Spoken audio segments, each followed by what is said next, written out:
El 24 de enero del año 41, un grupo de hombres esperó al emperador en un pasillo del Palatino, la colina donde Roma concentraba su poder más antiguo. No eran enemigos extranjeros ni rebeldes, eran miembros de su propia guardia. Oficiales que habían jurado protegerle y que ahora escondían la muerte bajo la armadura. Su nombre era Cayo Julio César, pero la historia lo recordaría por su apodo infantil en los campamentos militares. Calígula, o bota pequeña, por las botas de soldado que calzaba de niño. Un apodo entrañable entonces. Los legionarios lo adoraban por ser hijo de Germánico, el general más querido, y veían en él la promesa de una dinastía que inspiraba devoción. Pero aquel niño mimado por la tropa se convirtió en un tirano temido por todos. En solo 4 años, Roma pasó de aclamarle como un salvador a conspirar para asesinarlo. Al caer apuñalado en el pasillo, no solo murió un hombre. Cayó una forma de gobernar basada en el miedo, la humillación pública y la sospecha constante de traición. Su biografía suele narrarse como una suma de locuras y excentricidades crueles. Sin embargo, detrás de la leyenda negra se esconde una realidad mucho más oscura. Esta es la crónica de cómo un príncipe esperado con ilusión convirtió su corte en una amenaza, al Senado en un títere y a Roma en una ciudad amordazada por el miedo. Estamos ante un episodio histórico complejo. Casi todo lo que sabemos de Calígula nos llega por crónicas hostiles, escritas por enemigos que ansiaban ridiculizarlo para la posteridad. No repetiremos cada escándalo como una verdad absoluta. Separaremos lo probado de lo probable, la propaganda de la realidad y el mito del hombre más infame de Roma. No se trata de si estaba loco. Lo inquietante es saber qué ocurre cuando el poder absoluto cae en alguien que creció entre crímenes y una corte donde sobrevivir exigía corromperse. Si te atraen este tipo de relatos, suscríbete a Memoria del Tiempo. Gracias por tu ayuda. Ahora sí, adentrémonos en la Roma que forjó a este personaje. Nació en el año 12 después de Cristo, en la dinastía de Augusto. Su sangre lo acercaba al trono, pero lo encerraba en una jaula donde el parentesco equivalía a amenaza. Su padre era Germánico, un general y estratega brillante amado por el pueblo y la tropa. Para muchos, él encarnaba la versión más noble, joven y heroica de la dinastía. Su madre, Agripina la Mayor, nieta de Augusto, era una mujer de carácter fuerte y linaje prestigioso. Su origen era una ventaja y una condena al mismo tiempo. De niño acompañó a sus padres al frente norte, donde la tropa lo vistió de soldado. De ahí nació el apodo de Calígula, diminutivo de Caligae, las sandalias de los legionarios. Al ejército le entusiasmaba su presencia. No era un gobernante, sino una mascota viviente para los soldados y el símbolo de la esperanza depositada en su familia. Pero no todo fue afecto. En el año 19, Germánico murió en Oriente bajo extrañas circunstancias que desataron graves acusaciones y un trauma político en Roma. La pérdida abrió una brecha pública. Gran parte del pueblo sospechaba que el entorno del emperador Tiberio había envenenado a su general predilecto. Aunque eran solo rumores, el asesinato de Germánico hundió a los supervivientes en una asfixiante atmósfera marcada por el resentimiento, el miedo y el acoso. Luego llegaron las caídas. Agripina la Mayor acabó exiliada y muerta lejos del poder, y varios hermanos de Calígula fueron destruidos por la maquinaria de Tiberio. La dinastía funcionaba bajo una vigilancia constante.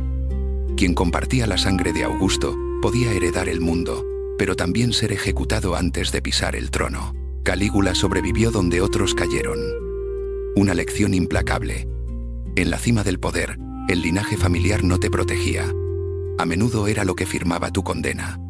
Su tío abuelo, el emperador Tiberio, lo mandó llamar a la isla de Capri con un fin estratégico: evaluar de cerca al joven y asegurar la futura sucesión al trono imperial. Aunque las crónicas exageren sus escándalos, el escenario en la corte era terrible. El joven vivía recluido junto al emperador, que ya había exterminado a casi toda su familia. Aprendió a callar, a observar y a fingir. Aquella estancia fue una escuela de supervivencia extrema. Una sola palabra equivocada se convertía de inmediato en sentencia. Así creció. Entre el recuerdo de un padre idolatrado, la ruina de su madre, el asesinato de sus hermanos y la obligación de sonreír a quienes podían destruirlo. Al morir Tiberio en el año 37, Roma no vio llegar a un simple sucesor. Recibió al hijo del añorado Germánico, el superviviente elegido para sanar años de terror. El nuevo soberano tenía solo 24 años al asumir el mando. Su juventud, su apellido y la sombra de su padre desataron una ola de entusiasmo sin precedentes. El pueblo celebró su ascenso como el inicio de una era más amable. Nadie veía en él a un monstruo, sino la promesa de que el terror de la vieja corte había terminado. Sus primeros actos confirmaron los buenos augurios. Honró a su familia, mostró generosidad, recuperó tradiciones olvidadas y buscó una cercanía constante con el pueblo. Las fuentes afirman que publicó las cuentas estatales, otorgó más libertad a los magistrados y se esforzó por parecer un gobernante transparente, justo y agradecido. El contraste era abismal. Tras un predecesor anciano, huraño y obsesionado con las traiciones, irrumpía un joven visible, aclamado por una euforia colectiva desbordante. Pero el entusiasmo escondía una trampa. La ciudad no recuperaba su vieja república, solo entregaba sus esperanzas a otro miembro de la dinastía con un mando ilimitado. El sistema de Augusto mantenía la fachada tradicional. Existían leyes, magistrados y el Senado, pero el núcleo real del control se concentraba cada vez más en un solo hombre, el emperador. Era un equilibrio frágil. El soberano debía actuar como princeps, el primer ciudadano, ejerciendo su poder, pero sin pisotear el orgullo y la dignidad de la vieja aristocracia. Sin embargo, Calígula rompería ese espejismo republicano. No por una demencia súbita, sino al descubrir que el mando supremo le permitía exigir una sumisión absoluta a toda Roma. Al principio, todos le amaban. Pero pronto descubrirían que el afecto del pueblo no frena a un gobernante que empieza a tratar a sus semejantes como seres inferiores. A los pocos meses sufrió una grave dolencia. Las crónicas clásicas marcaron este episodio como el gran punto de inflexión en el que su carácter comenzó a torcerse. Aunque se especula con una psicosis epiléptica, que los romanos llamaban enfermedad de la caída, no hay evidencia científica ante los relatos antiguos, cargados de intención moral. Lo cierto es que tras ese periodo, las crónicas describen un vuelco político. El soberano se volvió imprevisible, autoritario y dispuesto a humillar a su entorno. La dolencia destapó una verdad incómoda. El Estado dependía del cuerpo de un solo hombre. Sin un sucesor claro, la estabilidad de Roma quedaba en absoluto suspenso. Tal fragilidad convertía cualquier gesto del César en un asunto crucial. Su salud, sus miedos y sus fobias personales tenían un impacto directo sobre millones de vidas. Pronto estalló la tensión con la vieja guardia. Gemelo, nieto de Tiberio y potencial rival dinástico, fue ejecutado. Y Macro, el prefecto clave para su ascenso al trono, también cayó. Aquellas ejecuciones dejaron un mensaje nítido. Haber ayudado al emperador a ganar el trono no garantizaba la vida una vez que dejabas de serle imprescindible. El clima palaciego se volvió asfixiante. El favor imperial podía encumbrar a alguien en un día y hundirlo al siguiente. La ciudad ya conocía el terror político. Pero Calígula introdujo una práctica novedosa: el escarnio público utilizado como una fría herramienta de control. Un senador podía mantener su rango pero ser tratado como esclavo. Nobles de linaje intachable eran obligados a rebajarse ante él en un escenario de sumisión absoluta. Fue el rasgo más destructivo de su gobierno. No solo castigaba, sino que teatralizaba la pena, transformándola en un espectáculo burlesco para vejar a la víctima. El Senado atesoraba el viejo recuerdo republicano. Aunque bajo el régimen imperial carecía de fuerza real, sus miembros se sentían guardianes de la dignidad de Roma. Calígula disfrutaba atacando esa dignidad. Las fuentes lo muestran ridiculizando a los senadores y forzándolos a someterse para recordarles que su prestigio no valía nada ante él. Pero el Senado no era un bloque inocente de patriotas. Muchos aristócratas eran ambiciosos y oportunistas, capaces de adular al príncipe mientras ansiaban en secreto su caída. Por eso funcionaba el terror. Cada patricio sabía que otro podía delatarlo. El soberano no necesitaba vigilarlo todo si lograba que la propia élite se espiara entre sí. Los cargos por traición volvieron la política un terreno inseguro. Bajo un mando tan impredecible, una sola frase, un silencio o una mirada sospechosa bastaban para ser condenado. Si te está gustando esta historia, suscríbete a Memoria del Tiempo, déjanos tu like y activa la campanita. Así nos ayudas a seguir produciendo contenidos. Continuamos. Calígula necesitaba gran cantidad de fondos. Sus gastos en espectáculos, obras y vida cortesana esquilmaron con rapidez las arcas públicas. Según describen las crónicas, los emperadores romanos compraban las lealtades, se pagaba al ejército, se daba trigo al pueblo y se financiaban espectáculos. Aquella generosidad no era un simple lujo, era pura política. Al faltar el dinero, el terror se volvió una herramienta fiscal. Juicios amañados, confiscaciones y herencias forzosas nutrieron la leyenda más oscura de su gobierno. Para la nobleza era una amenaza directa. El emperador no solo arrebataba la vida, podía aniquilar a una estirpe entera expropiando sus bienes y borrando su memoria. Roma se transformó en un teatro cerrado donde todos aplaudían sin saber quién los vigilaba. La obediencia ya no era una postura política, era un mecanismo de supervivencia. Un aspecto crítico de su reinado fue su relación con la divinidad. El culto imperial existía, pero debía manejarse con extrema cautela. En Oriente la divinización del líder era habitual, pero en la capital, declararse Dios vivo evocaba a las odiadas monarquías absolutistas y desataba el rechazo general. Las crónicas le acusaban de exigir honores divinos y disfrazarse de deidad. Aunque haya exageraciones, reflejan que Calígula forzaba los límites de lo tolerable. Como hombre, el líder podía ser criticado, aconsejado o juzgado por la historia.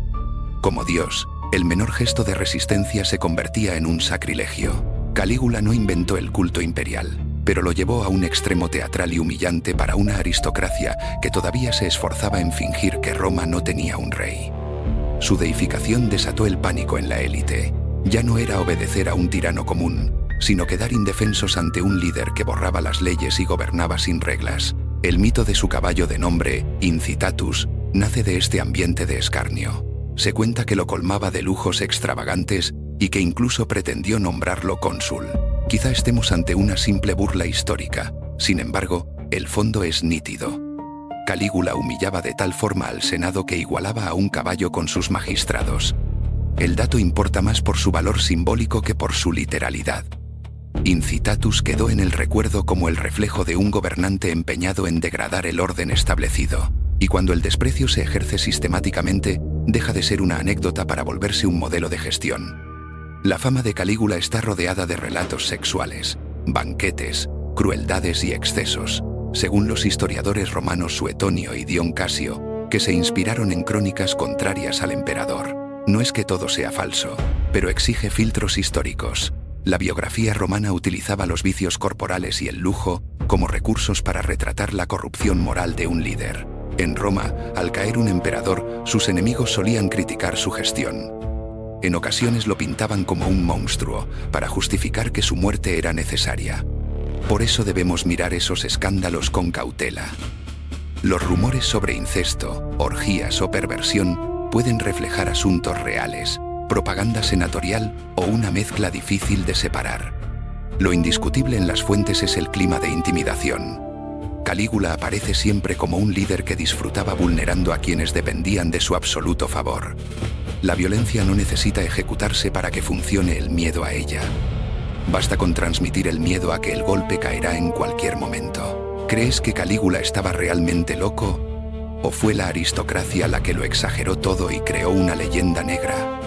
Déjanos tu opinión en los comentarios. Te leemos. La crónica de Calígula no trata solo de un hombre, trata de cómo una sociedad recuerda a sus déspotas y, sobre todo, de quien termina escribiendo la versión final de la historia. Comprendió una máxima que otros heredarían. Roma no se gobernaba solo con leyes, sino con espectáculos. Los juegos y las grandes procesiones eran la base del poder. La plebe amaba al líder que ofrecía carreras, trigo y combates. Sin embargo, ese despliegue vaciaba las finanzas y lo encadenaba a una popularidad cada vez más costosa. En una ocasión mandó construir un gran puente flotante sobre la bahía de Bayas. Después, cabalgó sobre barcos unidos para desafiar una profecía y exhibir su dominio sobre la naturaleza. El relato encaja con su forma de poder basado en el gesto imposible. No solo quería mandar, sino demostrar que la realidad misma podía doblegarse ante su voluntad. Esa actitud se repitió en la campaña del norte y la Galia, en el Canal de la Mancha. Las crónicas narran episodios extraños, como la orden de recoger conchas como botín del océano. Pudo ser una sátira literaria o un ritual incomprendido, tal vez una campaña militar fallida que el Senado distorsionó para ridiculizar al emperador. pero la memoria colectiva posterior fue implacable cuando lo describió como el líder que movilizaba a las legiones para que acataran mandatos absurdos. Esto era peligroso. El ejército sostenía el imperio. Humillar a los senadores era grave, pero si el soberano perdía el respeto de sus soldados, el suelo bajo el trono se rompía. El emperador debía ser temido, pero también respetado. Cruzar la línea del absurdo era peligroso. Quien lo hacía, en vez de aliados, terminaba rodeado de siervos movidos por el miedo. La mayor crisis ocurrió en Judea, Israel. Calígula ordenó colocar una estatua suya en el templo de Jerusalén, lo que estuvo a punto de producir una rebelión armada a gran escala. Es necesario explicar el contexto histórico para entender la gravedad del gesto. En las provincias honrar la efigie del emperador era una muestra de lealtad política hacia Roma. Sin embargo, instalar la efigie del emperador en el templo de Jerusalén suponía una profanación intolerable, un ataque directo al corazón de su religión. Cronistas judíos como Filón de Alejandría o Flavio Josefo reflejan el pánico que generó el decreto. Su mirada no es neutral, pero miden el impacto real sobre una fe amenazada. El gobernador Petronio debía ejecutar la orden, pero entendió que incendiaría la región. Miles de personas estaban dispuestas a morir antes que aceptar la efigie imperial dentro del templo. Petronio decidió ganar tiempo. Aquella demora fue providencial. El asesinato de Calígula llegó antes de que la estatua pudiera ser alzada en el templo de Jerusalén. La crisis revela el alcance del lenguaje divino de Calígula. Si en Roma lograba humillar al Senado, en Judea rozó una catástrofe religiosa y social de consecuencias imprevistas. El temor que infundía no se limitaba a los salones del Palatino. Sus decretos cruzaban el Mediterráneo, desestabilizando la convivencia y el orden de provincias enteras. En enero del 41, sus enemigos eran mayoría. Patricios, oficiales y cortesanos compartían una certeza. Mientras el emperador viviera, nadie estaría a salvo. El brazo ejecutor fue Casio Querea, tribuno de la Guardia Pretoriana. Calígula lo había humillado repetidamente, atacando su voz, su virilidad y su dignidad militar. La Guardia Pretoriana era la unidad encargada de proteger al emperador en Roma. Si parte de esa guardia se volvía contra él, nadie más podía ayudarlo. No fue una revuelta popular ni una revolución moral. Fue un complot palaciego ejecutado por hombres que conocían al detalle los pasillos y sus horarios y rutinas. El complot triunfó en los Juegos Palatinos. En la penumbra de un pasillo secreto, la estrechez del lugar impidió que los pocos pretorianos leales pudieran defenderlo. Las fuentes difieren en detalles, pero coinciden en lo esencial. Querea y otros oficiales atacaron al emperador en el Palatino y lo mataron antes de que nadie pudiera reaccionar. La violencia no terminó con Calígula.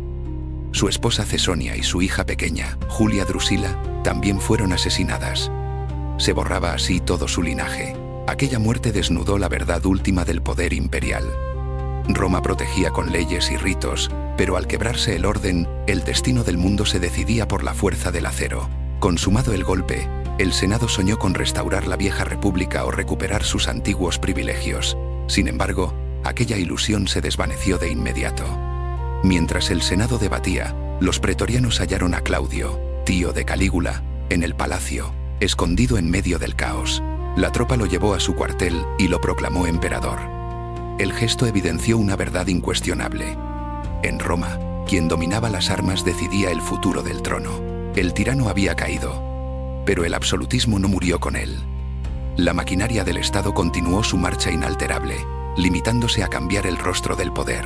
El complot no trajo la libertad, sino un relevo.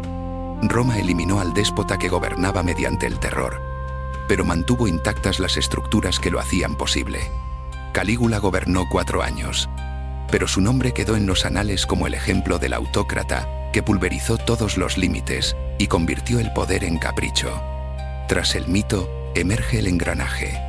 Fue huérfano de una familia purgada, heredero de un sistema sin control y señor de una corte dominada por la sospecha.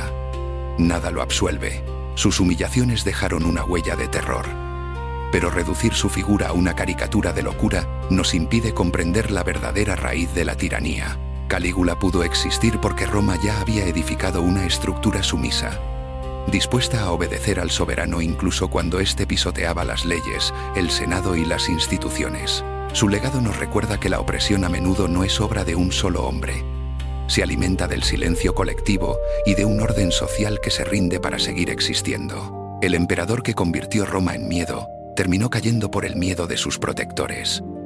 El desenlace no cerró la herida y demostró que el trono de Roma podía devorar a quien lo ocupase.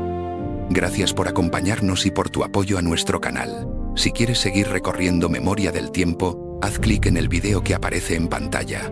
Nos vemos en el próximo episodio.